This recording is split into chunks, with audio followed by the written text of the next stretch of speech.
You're tuned in to The Andrew Lawton Show.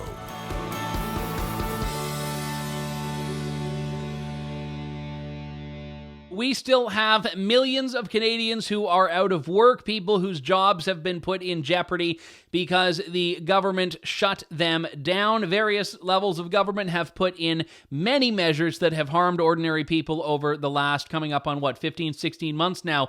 But fear not, all is not lost, because a grant has been given in Ottawa for $2.9 million to build a Porsche luxury car dealership. Yes, the city of Ottawa has given $2.9 million to build a world-class Porsche dealership. I mean, is there any other kind, really?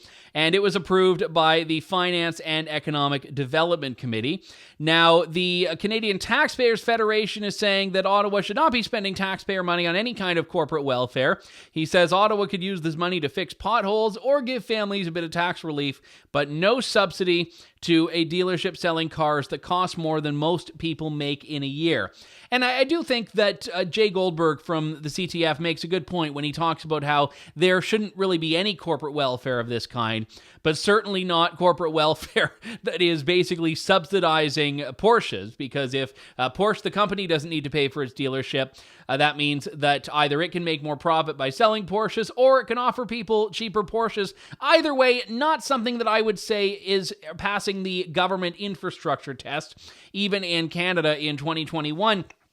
I go back to March, when the Canadian Chamber of Commerce, which did a survey of its businesses and stakeholders, found that 51%, so half of Canadian businesses, were uncertain if they could remain open. 51%. If you do not have small business and medium-sized businesses driving economic growth, you cease to have an economy. So when half of the businesses in the country are saying they don't think they can stay open, this is before, by the way, Ontario's latest stay-at-home order, before Alberta put in more shutdowns, before British Columbia put in more shutdowns, you cease to have an economy. And just this week, for example, the Canadian Federation of Independent Business released a projection that they shared with the Senate Finance Committee that says 58,000 businesses have already closed permanently since the beginning of the pandemic, with now around 180,000 near closure. He says 1 in 6 business, 51%, that was to do with confidence. Do I think I can make it through?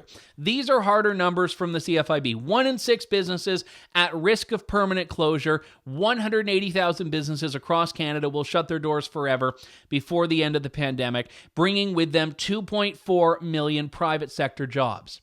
Now, if you're the Liberals and you think everything should be a public sector job, this may not bother you all that much. The more people dependent on government, the more control Justin Trudeau has over the country's economy and, by extensions, the workers in it. But this is huge. 1 in 6 businesses, and I'm going to keep saying that number, 1 in 6.